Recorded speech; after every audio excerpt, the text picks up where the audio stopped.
A RFM põe os pontos nos is.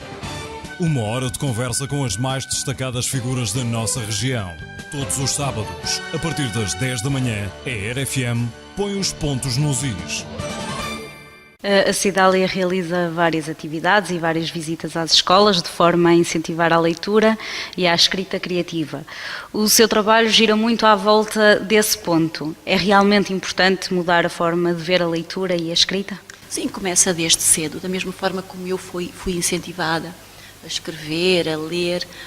Tenho contribuído, acho que a minha missão é precisamente essa, desde a idade que eu decidi, eu quero ser escritora e quero ser professora, decidi que a minha missão passa por aí.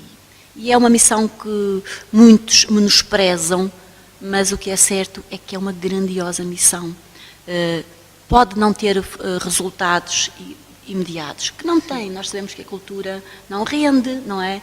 O que é a cultura? Mas é graças a ela que nós crescemos. O que é um livro? Se não houvesse livros, nós não seríamos o que somos hoje, não é? Se não fossem os livros. Portanto, o que eu estou a fazer é transmitir às crianças muitos valores. Os valores estão lá nos livros, porque não é só um texto criativo ou recreativo ou lúdico.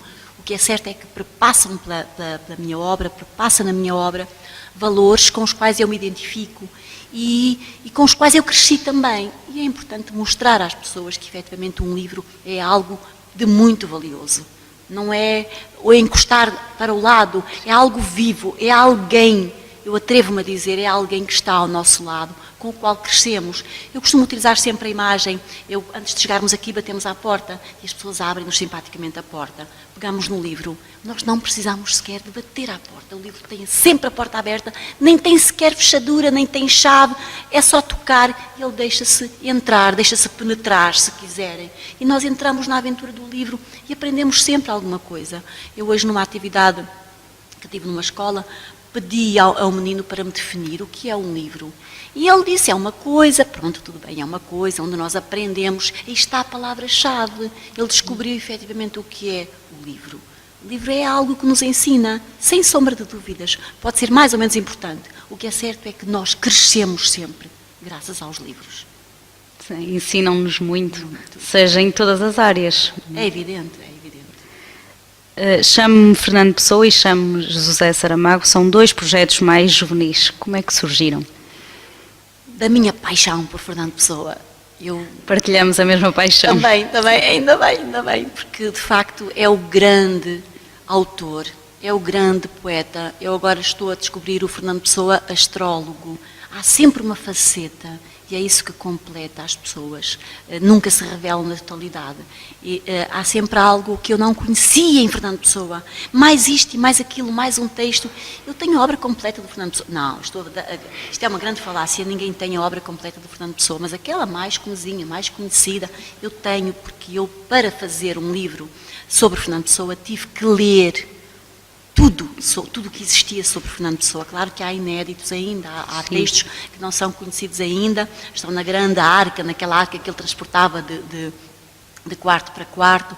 Agora, conheço bastante bem a obra dele e para fazer um livro sobre Fernando Pessoa tive que fazer essa aprendizagem. É o meu poeta. São as várias facetas do poeta. Há os heterónimos, por exemplo. Eu falo sempre no Alberto Queiro, que é a minha ligação os montes. Falo em Ricardo Reis, que é a minha ligação com a mitologia, com o passado. Falo no Álvaro de Campos, que é a minha rebeldia. Falo no Fernando Pessoa ortónimo, que é o metódico, é aquele racional, é a minha tentativa de fugir à emotividade, não é? que me banha, e tentar ser o máximo racional. Não pode, é uma porta. Aliás, o Fernando Pessoa tem várias portas. Há tantas que nós não conseguimos sair dele, não é? Entramos numa, saímos de outra. Portanto, são, segundo a investigação agora, segundo um autor brasileiro, descobriu 138 heterónimos, salvo erro. Portanto, até aqui eram 70 apenas, agora são 100 e tal. Meu Deus, eu não lhe chamaria heterónimos. talvez várias facetas, várias, não é? Agora, os grandes heterónimos são apenas o Alberto Queiro, o Ricardo Reis e Álvaro de Campos, e depois temos o grande Bernardo Soares, que é o livro do Desassossego, muito pouco explorado ainda, mas que aí está, o Fernando Pessoa é um mundo, ele viveu 47 anos, mas acho que valeu por muitos, muitos, muitos anos, não é? Ainda vive, não é? Era o que estava a dizer há bocado, que ele ainda vive, não é? É através de nós, através dos poemas, o poeta é um fingidor, finge tão completamente, que chega a fingir que é dor. A dor que deveras Ora, muito bem, é mesmo das minhas, olha, Bruna, de facto estamos aí em consonância. Pronto. E José Saramago? E José Saramago, também o José Saramago é um outro pilar, um outro grande autor, não só o autor do Prémio Nobel, antes dele receber o Prémio Nobel, eu já lia o José Saramago, fui descobrindo também o José Saramago, pouco a pouco, e fui percebendo que ele é um autor diferente. Quando abrimos o livro na aula, numa aula 12º ano, e mostramos aos alunos quem é efetivamente José Saramago, há uns que gostam. É assim, do José Saramago, ou se gosta muito, ou se detesta. Há muitos alunos que não conseguem entrar na dinâmica da escrita do José Saramago, mas outros, quando entram, eu vou dizer-vos, eu vou fazer um elogio ao meu filho. O meu filho começou o José Saramago, começou a ler, enfim, aconselhado por mim, as crónicas do José Saramago, os livros mais primeiros, digamos assim, porque há a sequência, o percurso de um autor tem sempre uma certa sequência, há sempre uma aprendizagem, mesmo para ele próprio. Então, ele começou pelos primeiros, pela poesia, e depois um dia disse-me assim, porque o meu filho está no 12º ano e já leu, ainda não está a ler, ainda não está a trabalhar na escola, o Memorial do Convento, mas já leu o Memorial do Convento e vai lê-lo segunda vez, porque ele já, entretanto, já leu outros livros, por exemplo, que farei deste livro dedicado a Camões, e ele disse-me assim no outro dia, porquê é que eu não tinha mais idade para reconhecer aquilo que tu me dizias, porque eu conheci pessoalmente o José Saramago, e quando ele veio aqui a Penafiel, eu disse, filho, queres ir conhecer o José Saramago? Ele, não, porque não tinha a idade suficiente ainda para reconhecer o verdadeiro autor. E ele disse-me, como eu tenho pena de não ter reconhecido pessoalmente este homem. Portanto, hoje, um aluno no 12º ano, o meu filho, a dizer-me estas coisas, eu fiquei, de facto, extasiada e fiquei muito admirada, porque, de facto, ele percebeu a riqueza que está por trás do texto, aquilo, depois toda a dinâmica da escrita que é completamente diferente. Tenho que dizer que o meu filho lê muito, portanto já consegue distinguir, já consegue entrar nestes domínios, porque é preciso saber abrir a porta e saber e escolher no labirinto da escrita, escolher o percurso certo, porque não é fácil. José Saramago não é fácil, é preciso aprender a gostar. Em jeito de conclusão, ou alguma mensagem que queira deixar aos nossos ouvintes? Mensagem, haveria muitas, acima de tudo, leiam, essa é mais urgente, aprendam a ler, escutem, e particularmente os jovens, escutem os professores, porque eles são os grandes promotores da leitura e da escrita, escutem os professores, escutem os pais, porque se hoje nos reduzirmos à linguagem dos telemóveis, eu não tenho nada contra a linguagem dos telemóveis, não tenho e tenho, porque o homem comunica através da linguagem e se comunicar bem, então comunica bem, porque a linguagem pode ser a fonte de todos os problemas ou de muitos problemas também. E se as coisas, e às vezes atiramos com as palavras e não sabemos muito bem, as palavras são como pedras, não sabemos muito bem onde é que vão bater, ou então elas voltam para trás, fazem ricochete e batem-nos na cara. Portanto, o que eu aconselhava era investir na leitura, aos pais investir na leitura também. E ler o quê? Qualquer coisa, iniciem-se. É um trabalho iniciático, porque também se aprende a ser leitor. E o leitor começa a ter alguma responsabilidade no que diz respeito ao texto. Quando o lê, ele também é responsável pela sua transformação. E os professores, olhem, meninos, escutem os professores, porque eles divulgam, eles não fazem mais do que a sua obrigação, dizemos nós. Há uns que o fazem com muito carinho, e eu posso lhe dizer, Bruna, que tenho assistido, tenho sido muito feliz, porque há professores que dinamizam atividades, como aconteceu, e deixe-me elogiar o Colégio São Gonçalo mais uma vez, porque eu estou extraordinariamente grata com a apresentação, foi a segunda apresentação que fiz aqui em Amarante, e vocês também estão de parabéns, vocês, cidade de Amarante, que têm uma escola onde os professores elogiam, enaltecem o livro, enaltecem as aprendizagens através da escrita e fazem-no de uma forma brilhante, excelente, porque ali nós sentimos-nos bem, o autor sente-se em casa, não é só em casa fisicamente, mas sabemos que as crianças estão ali e aplaudem e estão no texto, entram no texto, e graças a quem? Aos professores. Portanto, são eles que promovem a leitura. Portanto, o que nós temos que fazer, e a todo o público em geral, é ajudar os professores a cumprirem a sua obrigação, o seu papel, a sua grande missão, que é esta missão de ensinar aqueles que estão a fazer o percurso da aprendizagem. Então, ler é mesmo... É vital. Ler é vital, escrever também. Talvez para mim a escrita seja uma forma de sobreviver, porque faz parte da minha... Eu costumo dizer que escrever é uma forma de amar, é uma forma sublime de amar. E é, porque a escrita implica uma exaustão, implica um trabalho. Não há um brilhantismo, não vamos dizer assim, ora, eu agora vou escrever. Pego num texto, ou pego na caneta, no papel, e começo a escrever.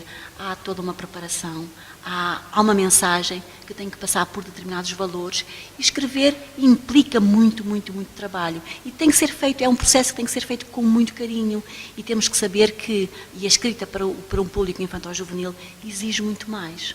Porque eu tenho que colocar todas as vírgulas, todos os pontinhos, porque eles estão nessa fase de aprendizagem. E ai de mim, não é, se me atrevo a colocar uma vírgula fora do lugar. Não posso, por isso é que os meus livros são revistos 2, 3, 4 vezes por mim e por outros, porque não posso colocar nada fora do sítio. Depois, quando crescerem, se eles quiserem alterar, depois para um público adulto as coisas são muito mais libertas, porque eu já posso dar asa à minha imaginação, como a aprendizagem já foi perfeitamente consolidada, então já entendo, o público já entende que eu tenho liberdade de colocar um discurso direto sem aspas, como faz exatamente o José Saramago. Ele viola completamente as regras da escrita, não é? Coloca as vírgulas antes das letras maiúsculas, mas aí está, temos que descodificar a mensagem, que é a do José Saramago.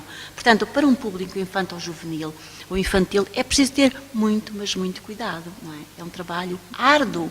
É um trabalho. Agora, nós só precisamos que nos divulguem. Por isso é que eu agradeço mais uma vez esta disponibilidade para permitir que as minhas palavras sejam ouvidas e, no fundo, para divulgar o trabalho escrito, o romance e também toda a literatura que eu já tenho, que faz parte da minha formação também e do meu percurso. Agora estava a dizer, e chamou-me a atenção, como é que as crianças tão pequenas recebem todo este processo, todas estas visitas? Se as crianças por si só já são entusiastas, pois, mas se denotam mesmo a atenção precisa para um evento de tal... Pois, e tem razão, porque elas agora distraem-se muito facilmente, não é? Conhece bem o público de que estamos a falar. Agora, distraem-se sim, com muita facilidade. Mas eu tenho sempre estratégias, tenho sempre alguma coisa na manga, não é? Então eu dramatizo muitas histórias e sei, por exemplo, 2 histórias que têm estado assim, têm chamado muito a atenção das crianças, já vão em segundas edições, daqui a algum tempo passarão para terceiras edições, é o menino que não gostava de sopa e a menina que não gostava de fruta. E qual é a particularidade dessas histórias? São escritas em verso. São quadros, são 30 e tal quadros cada uma das histórias e depois tem uma ilustração para uma determinada fase etária. É extraordinário porque eu, sabendo a história de cor, eu dramatizo, portanto, preciso do livro apenas para o documentar, para ilustrar para mostrar a banana, ou para mostrar o morango, ou a maçã, para mostrar a menina zangada, mas o que é certo é que eu pego no meu público, pego nas pessoas do meu público e meto-os dentro da minha história. E aí está o meu papel de contadora de histórias, porque eles ajudam-me a contar a história, eu dramatizo-a com eles, chamo meninos do público e eles são a Joana, uma menina é a Joana, ainda hoje foi isso que aconteceu, um menino é o João, e eles vão fazendo a história, vão fazendo parte da história. É uma estratégia. Agora, o que é que eu faço antes de contar a história? Vejo, analiso o público, porque se eles são mais rebeldes, utilizo outras estratégias também. Portanto, depende sempre. Os professores perguntam-me sempre o que é que vai fazer. Vai depender da reação deles. Portanto, é prática, não é? No fundo, aquilo que eu vou fazendo para... Eles acabam por ficar entusiasmadíssimos com a história, porque sentem-se personagens também. E aí está, quando eu falava há bocadinho, o leitor está implicado na leitura.